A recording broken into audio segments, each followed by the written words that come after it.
মধ্যপ্রাচ্যের আকাশে আবারও দেখা দিয়েছে ভয়ঙ্কর উত্তেজনা।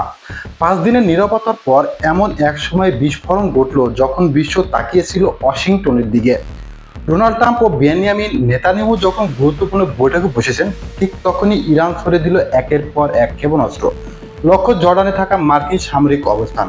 কিন্তু সবচেয়ে বড় প্রশ্ন হলো, এটি কি শুধু একটি পাল্টা হামলা, নাকি ইরান এমন একটি বার্তা দিতে চাইছে যার প্রভাব ছড়িয়ে পড়বে পুরো মধ্যপ্রাচ্যে? কারণ একই সময়ে হরমুজ নদীতে তৈরি হয়েছে নতুন সংকট, ইরাকের মাটিতে শুরু হয়েছে পাল্টা আঘাত, আর যুক্তরাষ্ট্র দিয়েছে কঠোর প্রতিক্রিয়ার ইঙ্গিত। একদিকে ইরান বলছে তারা যে কোনো পরিস্থিতির জন্য প্রস্তুত, অন্যদিকে ডোনাল্ড ট্রাম্প সতর্ক করেছেন যুক্তরাষ্ট্রের উপর হামলার জবাব দেওয়া হবে। তাহলে কি এটি সীমিত হামলা, পাল্টা হামলার মধ্যেই সীমাবদ্ধ থাকবে, নাকি একটি ভুল সিদ্ধান্ত পুরো মধ্যপ্রাচ্যকে ঠেলে দিতে পারে আরো বড় এক সংঘাতের দিকে?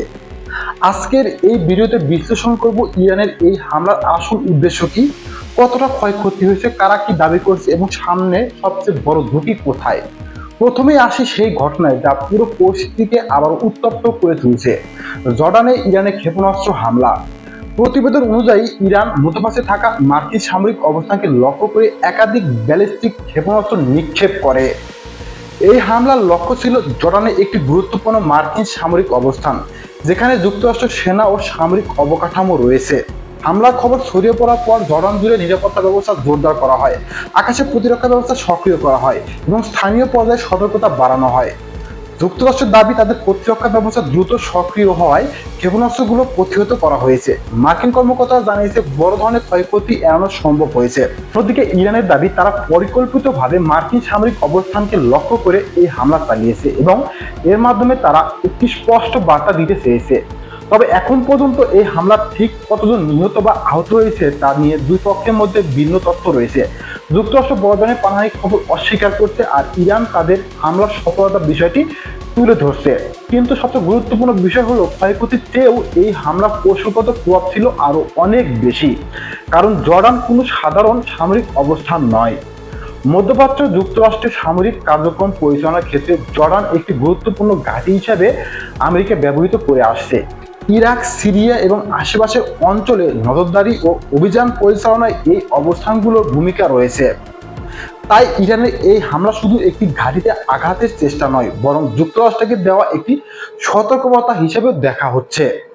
ইরান যেন বলতে চাইছে, তাদের বিরুদ্ধে নতুন কোনো সামরিক পদক্ষেপ নেওয়া হলে মধ্যপ্রাচ্যে থাকা মার্কিন অবস্থানগুলোকে ঝুঁকির মধ্যে থাকতে হবে সব সময়।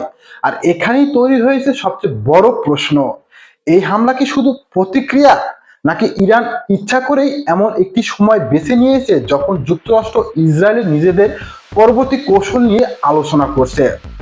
কারণ হামলার সময়টি ছিল অত্যন্ত একটি গুরুত্বপূর্ণ সময়, যখন ডোনাল্ড ট্রাম্প ও বেনিয়ামিন নেতানিয়াহুর বৈঠকের সময় এই হামলা হওয়ায় কূটনৈতিক মহলে নতুন আলোচনা শুরু হয়েছে।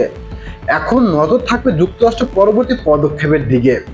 ওয়াশিংটন কি শুধু প্রতিরক্ষামূলক অবস্থানই থাকবে, নাকি ইরানের বিরুদ্ধে আরো কঠোর কোনো পদক্ষেপ নেবে? ইতিমধ্যে জর্ডানে হামলার পর ডোনাল্ড ট্রাম্প পাল্টা আক্রমণের হুঁশিয়ারি দিয়েছে এবং বলেছে ইরান নরকের স্বাদ অনুভব করবে। তাহলে ট্রাম্পের পরবর্তী পদক্ষেপ কি হয় সেটি এখন দেখার বিষয়। জর্ডানে ইরানের ক্ষেপণাস্ত্র হামলার পর পরিস্থিতি আরো জটিল হয়ে ওঠে। এরপর যুক্তরাষ্ট্র, সৌদি আরব, ইরাকের ভেতরে ইরান ও সমর্থিত সশস্ত্র গোষ্ঠীগুলোর অবস্থান লক্ষ্য করে একাধিক হামলা চালায়। এই হামলায় অন্তত 20 জন নিহত হয়। এই হামলায় শুধু একটি সামরিক অভিযান নয়, বরং এটি ছিল একটি শক্তির বার্তা। যুক্তরাষ্ট্র, সৌদি আরবের অভিযোগ, ইরান ঘনিষ্ঠ এসব গোষ্ঠী মধ্যপ্রাচ্যে মার্কিন সেনা ও সৌদির স্বার্থের বিরুদ্ধে হামলার সঙ্গে জড়িত। তাদের দাবি, ভবিষ্যতে হামলা ঠেকাতে এই পাল্টা অভিযান চালানো হয়েছে।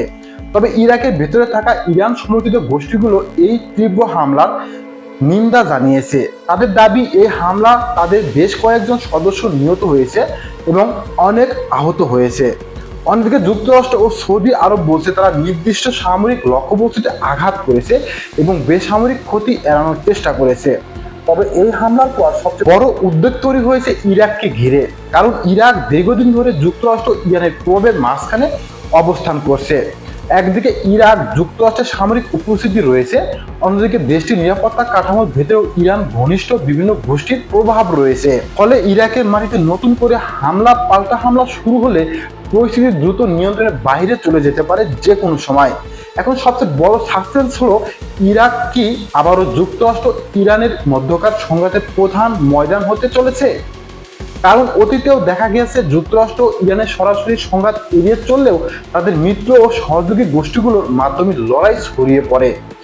এই হামলার আরেকটি গুরুত্বপূর্ণ দিক হলো, এটি দেখিয়ে দিয়েছে যে সংঘাত এখন শুধু ইরানের সীমান্তে সীমাবদ্ধ নেই। জর্ডান, ইরাক, উপসাগরীয় অঞ্চল সব জায়গায় এর প্রভাব ছড়িয়ে পড়েছে। আর যদি এই পাল্টাপাল্টি হামলা আরো বাড়ে, তাহলে শুধু সামরিক ঘাঁটি নয়, জ্বালানি সরবরাহ, বাণিজ্য পথ এবং পুরো মধ্যপ্রাচ্যের নিরাপত্তা ব্যবস্থা ঝুঁকির মুখে পড়তে পারে। এখন নজর থাকবে, ইরান কি এই হামলার জবাব আরো ভয়ঙ্কর কোনো পদক্ষেপ নেবে, নাকি যুক্তরাষ্ট্র ও তার মিত্ররা নতুন কোনো সামরিক অভিযান শুরু করবে। কারণ পরবর্তী কয়েকটি পদক্ষেপই ঠিক করবে এই উত্তেজনা সীমিত থাকবে নাকি আরো বড় সংঘাতে রূপ নেবে। জর্ডান ও ইরাকের ঘটনার পাশাপাশি সবচেয়ে বড় উদ্বেগ তৈরি হয়েছে হরমুজ প্রণালী নিয়ে। কারণ এই সংকট শুধু মধ্যপ্রাচ্যের মধ্যে সীমাবদ্ধ নয়, হরমুজ প্রণালী বিশ্বের অন্যতম গুরুত্বপূর্ণ জ্বালানি সরবরাহ পথ। এই সরু জলপথ দিয়ে প্রতিদিন বিপুল পরিমাণ তেল ও গ্যাস পরিবহিত হয়। ফলে এখানে সামান্য উত্তেজনা পুরো বিশ্বের অর্থনীতি ও জ্বালানি বাজারে প্রভাব ফেলতে পারে। ইরান ও ওমানের মধ্যে হরমুজ প্রণালীর ভবিষ্যৎ ব্যবস্থাপনা নিয়ে আলোচনা হয়েছে। ওমান একটি সমন্বিত ব্যবস্থাপনার প্রস্তাব দিয়েছে, যেখানে নৌ চলাচলের নিরাপত্তা, উদ্ধার কার্যক্রম এবং প্রণালীর স্থিতিশীলতা নিয়ে একটি কাঠামো তৈরি করার কথা বলা হয়েছে। কিন্তু ইরানের মূল বিষয় হলো নিয়ন্ত্রণ। তেহরান মনে করছে তাদের নিরাপত্তা স্বার্থ এবং আঞ্চলিক ভূমিকা উপেক্ষা করে হরমুজ প্রণালীর পরিচালনা কোনো ব্যবস্থা গ্রহণযোগ্য নয়। আর এই আলোচনার মধ্যেই ইরান তেলবাহী জাহাজ থামানোর পদক্ষেপ নিয়েছে। শুধু একটি ঘটনা নয়, এটি একটি কৌশলগত বার্তা। ইরান যেন দেখাতে চাইছে হরমুজ প্রণালীতে তাদের প্রভাবকে কেউ অগ্রাহ্য করতে পারবে না। কারণ যদি এই অঞ্চলে দীর্ঘমেয়াদী অস্থিরতা তৈরি হয়, তাহলে এর প্রভাব পড়তে পারে তেলের দামে, জ্বালানি পরিবহন ব্যয় বাড়তে পারে, বিশ্ববাজারে অনিশ্চয়তা তৈরি হতে পারে এবং আমদানি নির্ভর দেশগুলো চাপের মুখে পড়তে পারে। তাই হরমুজ এখন শুধু একটি সমুদ্র পথ নয়, এটি হয়ে উঠেছে আন্তর্জাতিক শক্তির লড়াইয়ের অন্যতম কেন্দ্র।